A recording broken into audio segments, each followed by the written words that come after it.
Mesdames, Messieurs, bonjour. Merci d'écouter Radio Sénégal. Il est 13h. Au micro, Rouguia Touba, la technique Amadou Ndiaye. Voici les titres dans le monde. Une femme sur 3 est victime de violences. Au Sénégal, une recrudescence du phénomène est notée. L'association des juristes sénégalaises mise sur la sensibilisation pour endiguer le fléau. Ce 25 novembre est célébrée la journée mondiale pour l'élimination de la violence à l'égard des femmes. Échanges, partenariats, achats et découvertes, la 25e foire internationale de Dakar est prête à accueillir les visiteurs. Les exposants ont bien achalandé leur stand. Les détails dans le journal de la FIDAC 2016 avec l'équipe de Radio Sénégal amenée par Khalia Madounarfal. Hillary Clinton a encore une infime chance d'être élue présidente des États-Unis. Un des 4 candidats a demandé un nouveau décompte des votes dans les 3 États à l'origine de la victoire de Donald Trump. L'on pourrait assister à un bouleversement. Les explications de Mamadou Thior dans la page internationale. À suivre également dans ce journal les sports avec Benoît Bagan et la revue de presse signée Aaron Adou. Bienvenue. Une femme sur 3 dans le monde est victime de violence, une violation flagrante des droits humains. Cette violence, qui peut être psychologique, verbale ou physique, détruit des vies, cause des souffrances et des maladies. Aujourd'hui, 25 novembre, journée mondiale pour l'élimination de la violence à l'égard des femmes. Vous êtes appelés à combattre un phénomène mondial. Aaron Diouf. Les femmes ont toujours été victimes de violences, des violences qui désignent l'ensemble des comportements individuels ou collectifs violents reposant exclusivement sur la femme, et jusqu'à 70% en sont victimes au cours de leur vie. On estime que dans le monde entier, une femme sur 5 sera victime de viol ou de tentative de viol au cours de sa vie. Les femmes et les filles représentent près de 80% des victimes découvertes faisant l'objet de traite tous les ans à des fins de prostitution, de travail forcé, d'esclavage ou de servitude. Plus de 130 millions de filles et de femmes actuellement ont subi des mutilations génitales féminines, principalement en Afrique et dans certains pays du Moyen-Orient. Alors, il ne s'agit donc pas seulement de violences conjugales comme la plupart pourraient le prétendre. C'est pourquoi a été pensée cette journée internationale de lutte contre les violences faites aux femmes dans l'optique de dénoncer ce fléau et de trouver des solutions. Et chez nous, au Sénégal, l'Association des femmes juristes du Sénégal travaille en ce sens en proposant des suivis psychologiques, aide juridique aux victimes qui se manifestent, entre autres. L'association des juristes sénégalaises constate justement pour le déplorer la recrudescence des cas de violence faites aux femmes. Pire, l'AJS note l'apparition de nouvelles formes de violence telles que les meurtres et les assassinats, et cela malgré l'existence d'un arsenal de répression. C'est pourquoi l'AJS compte mettre l'accent sur la sensibilisation pour endiguer le phénomène. Sa présidente Fatoumata Gueye est interrogée par François-Xavier Thiaw. Vous savez, au Sénégal, on ne peut pas dire qu'il n'y a pas un arsenal de répression des violences. Il y en a.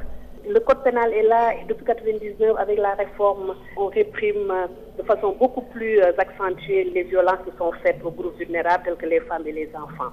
Mais malheureusement, ce qui reste à faire, c'est peut-être la sensibilisation. Comment faire de sorte d'impacter sur les esprits par rapport à l'éducation, par rapport à la façon de voir. Parce que tant que cette sensibilisation n'est pas faite, je crois qu'on va toujours vivre ces formes de violence. Et c'est pourquoi l'AJS, depuis quelques années, ce qu'on fait, c'est essayer d'aller à la base, d'organiser des forats, des causeries, d'essayer de toucher le maximum de personnes au niveau de toutes les localités et de toutes les régions. Former des parajustes qui servent de relais, qui au niveau de toutes les localités, les quartiers, former des leaders communautaires qui essaient de sensibiliser les gens au niveau des quartiers pour quand même que les gens puissent se rendre compte de l'impact, des conséquences des violences.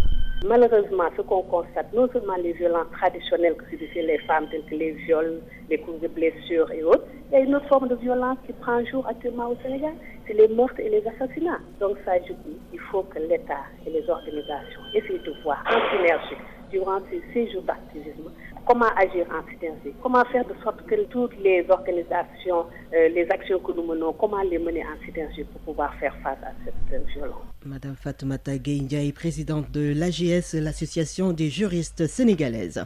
Contre la violence sexiste, une campagne est menée du 25 novembre au 10 décembre. 16 jours d'activisme pour sensibiliser le public et provoquer des changements de comportement. Cette année, ONU Femmes vous invite à oranger le monde. Orange, couleur choisie pour symboliser un avenir meilleur sans violence. Au Sénégal, cette campagne sera lancée cet après-midi à 16h au monument de la Renaissance. L'excision constitue une forme de violence faite aux filles, une violation de l'intégrité physique à éradiquer. Le Sénégal et le Mali l'ont bien compris et ont créé un comité transfrontalier pour sensibiliser les communautés sur les méfaits des mutilations génitales féminines. Pour une campagne efficace, des leaders d'opinion maliens et sénégalais ont tenu une rencontre. Ibrahim Omar Baldé.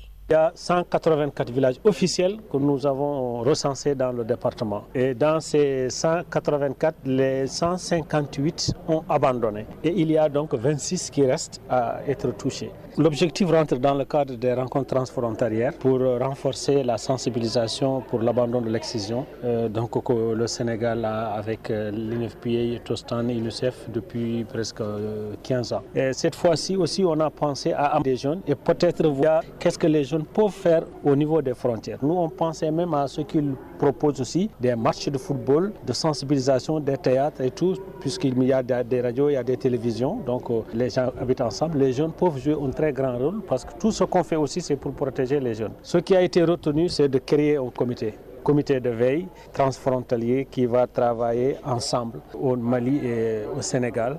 Jumelage aussi si possible entre les deux communes, peut-être Diboli et Kidira, pour pouvoir renforcer non seulement les liens de parenté mais aussi de sensibilisation. Surtout, vous savez qu'aujourd'hui, ce n'est pas seulement l'excision, mais le Mali est confronté à des problèmes d'insécurité.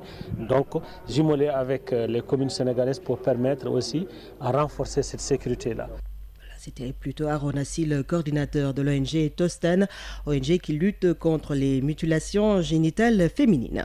À Ziguinchor, le maintien des filles à l'école était au centre d'un forum, une rencontre à laquelle ont pris part des acteurs pédagogiques et des partenaires sociaux. Ils comptent sensibiliser les populations. Mariama Bangoura. La scolarisation des filles est un pari gagné à l'avance par l'État du Sénégal. De nos jours, leur maintien reste une problématique. Marie Sibifay, coordonnatrice du cadre de coordination des interventions sur l'éducation des filles. À l'élémentaire, avec un indice de parité de 1,16 en faveur des filles, au moyen, un indice de parité en faveur des filles. Maintenant, la difficulté, c'est le maintien, ce qui se traduit par un TBS au secondaire encore relativement faible. 10 ans après la célébration au plan national de la journée de l'éducation des filles, de nouvelles stratégies sont mises en place par le gouvernement pour le maintien des filles à l'école. Marie Sibifay. Beaucoup de partenaires nous appuient, la coopération italienne, au plan Sénégal, UNICEF et les autres organisations des Nations Unies nous accompagnent aussi dans cette lutte pour que les filles aillent à l'école et y restent. En termes d'initiative, le ministère travaille à faire des outils de promotion de l'éducation. Si on y prend garde, autant les filles ont été victimes par rapport à l'accès à l'éducation, elles pourraient être victimes aussi par rapport à l'utilisation des TIS.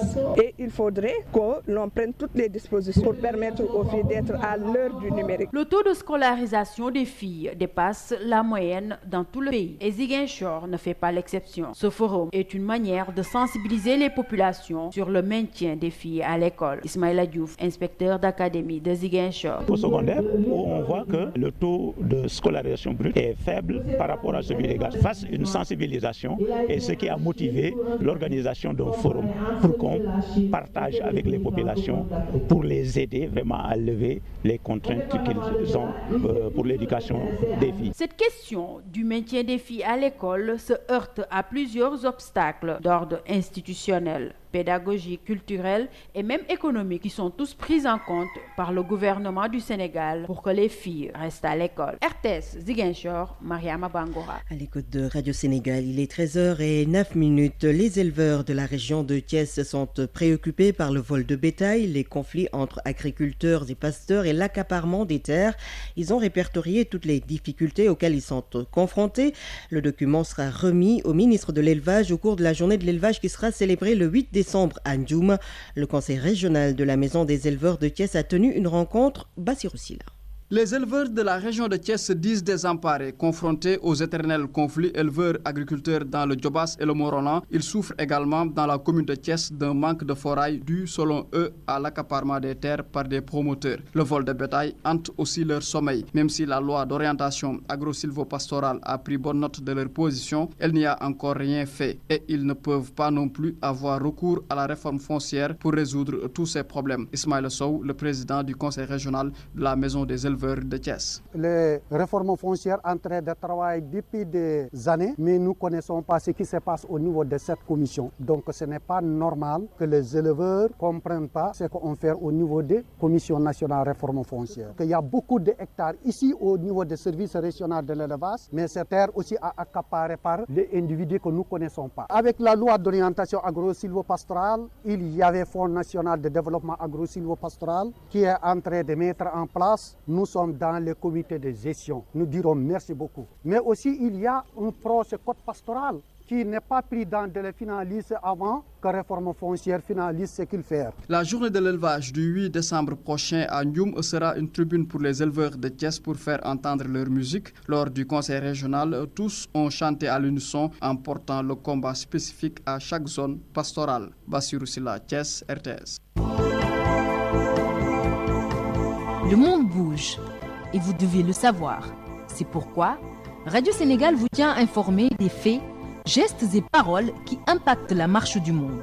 C'est géo, c'est politique et c'est international. C'est peu probable, mais l'on pourrait assister à un bouleversement aux États-Unis. Hillary Clinton, qui a devancé Donald Trump de plus de 2 millions de voix, a encore une chance d'être élu. Un des 4 candidats à la présidentielle a demandé un recomptage des voix dans les 3 États qui ont donné la victoire à Trump. Les explications de Mamadou Dior. C'est la candidate des Verts qui veut remettre en cause la victoire de Donald Trump. Jill Stein, classée 4e et dernière, a jusqu'à ce vendredi pour demander le recomptage des voix dans l'État du Wisconsin, où le milliardaire a gagné avec seulement 27 000 voix de plus face à l'ex-première dame. Un de ses avocats dépose formellement la requête ce jour. Les 2 autres sont la Pennsylvanie et le Michigan. Dans ce dernier État, Trump n'a devancé la démocrate que de 10 700 voix. Pour faire recompter les votes dans les 3 États, la candidate des Verts doit mettre sur la table 4,5 millions de dollars, soit 2 milliards 700 millions de francs CFA. Son équipe de campagne informe qu'elle a déjà rassemblé cette somme grâce à de petites contributions venant des Américains. Jill Stein dit ne pas agir pour faire pencher la balance du côté de Hillary Clinton, qui devance largement Donald Trump pour ce qui est du vote populaire, avec 2 millions de voix de plus. Si le recomptage change les résultats dans ces 3 États, l'enjeu est énorme car ils font un total de 46 grands électeurs de moins. Sortez vos calculettes, Trump a obtenu 290 grands électeurs en tout. S'il venait à perdre les 46 en jeu au profit de Hillary Clinton, qui en est à 232, elle sera sacrée. Un scénario encore loin qui n'a jamais eu lieu dans l'histoire de ce pays au système électoral complexe. Figurez-vous que Donald Trump est en train de mettre en place son administration alors qu'il n'est pas officiellement élu. Il le sera le 19 décembre prochain quand les grands électeurs de chaque État vont se rassembler pour voter en faveur du milliardaire. Comme les Américains savent surprendre le monde, attendons de voir d'ici là ce qui peut se passer. Mamadou Dior, le procureur de la République de Paris a annoncé ce matin que les suspects arrêtés à Strasbourg et à Marseille étaient téléguidés par l'EI. Des écrits d'allégeance à l'État islamique ont été saisis, des armes et des instructions communes émanant de la zone irako-syrienne pour se procurer des armes ont été découvertes au domicile des 5 suspects, a précisé le procureur. François Molins a également confirmé qu'un passage à l'acte était bel et bien prévu le 1er décembre en région parisienne. Une collision ferroviaire dans le nord de l'Iran. 2 trains de passagers sont entrés en collision dans une gare alors que l'un d'entre eux était en stationnement. Un premier bilan fait état d'une 30aine de morts et plus de 70 blessés.